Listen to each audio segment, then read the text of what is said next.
We've been through tougher times before.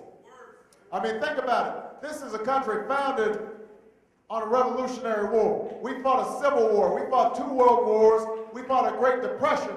We fought a Cold War. We fought slavery. We fought Jim Crow. We've been through tougher times before. Our parents and our grandparents and our great-grandparents, they've gone through tougher stuff than we have. There's no reason why we can't. This generation can't stand up and meet the challenges to create a better future for our children. We're going to do it, and the reason we're going to do it is because all of you are convinced that we can make a better America. Don't let anybody tell you that we can't make it happen. We can solve our problems. I tell you what, we put more money into prevention so that children are getting regular checkups instead of going to the emergency room for treatable illnesses like asthma. If we put technology into the healthcare system and we're more rational in terms of how we spend our healthcare dollars, we can save $150 billion a year. And we can take that money and we can make sure that every single American has healthcare in this country, and we can do it by the end of the next president's first term. By the end of my first term as President of the United States of America, we can have universal health care in this country. We can do that. We can fix our schools. We know what to do if we invest in early childhood education.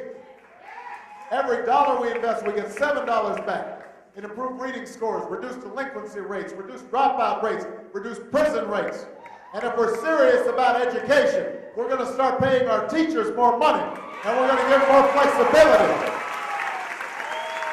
And we're going to make sure that college is affordable for every single American, even if you don't come from a wealthy family. We can do that.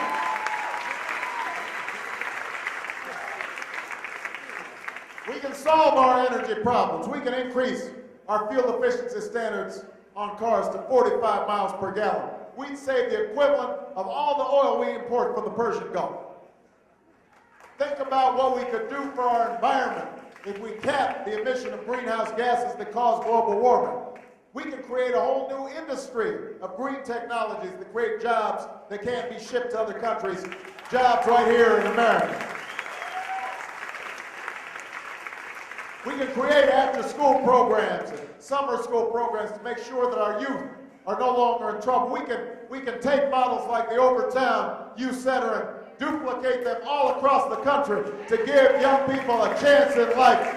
We don't need more young men in jail. We need them in college. We need them as engineers and scientists.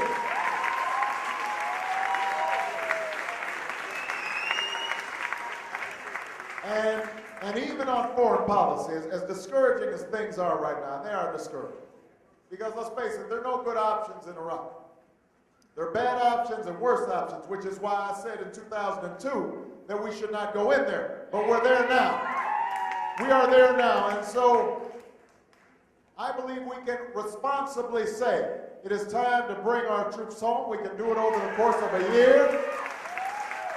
And if we do it in a way that is smart, then we can redouble our diplomacy inside of Iraq and in the surrounding region and talk to everybody. You know, I said the other day, I had a little argument with one of the other Democrats about the fact that I think we should talk not just to our friends, but to our enemies.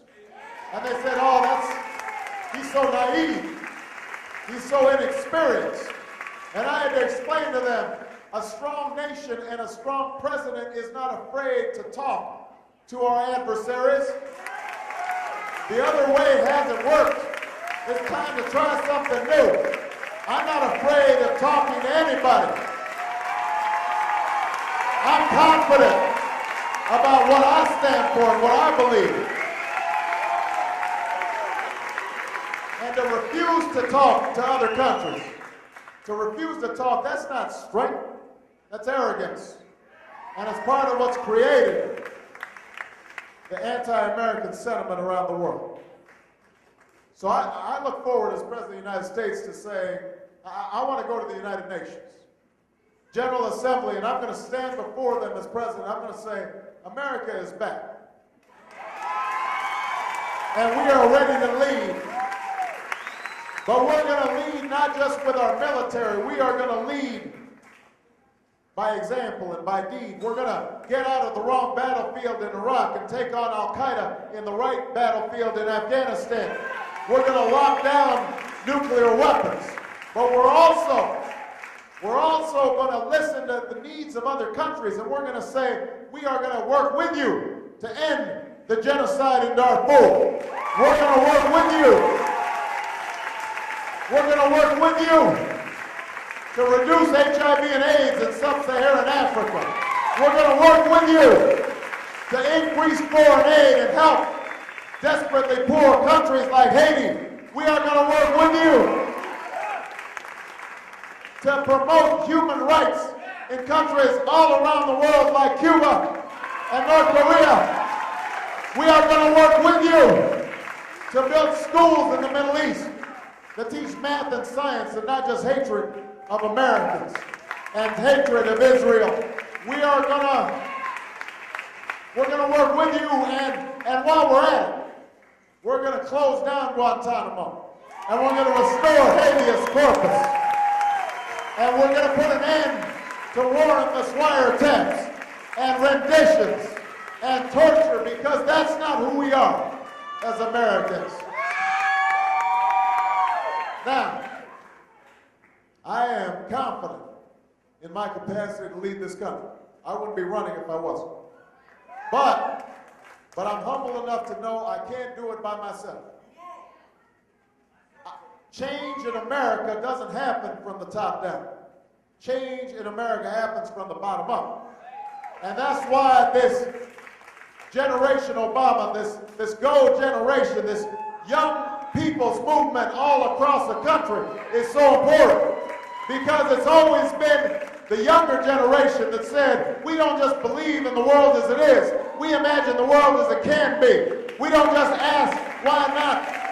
We don't just ask why something is the way it is, we ask why not. Why can't it be something else?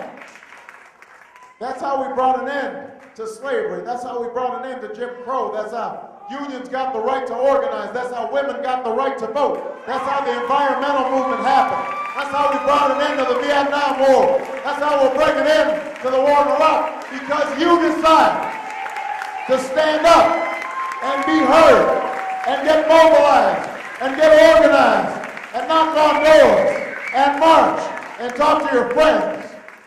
That's how change happens.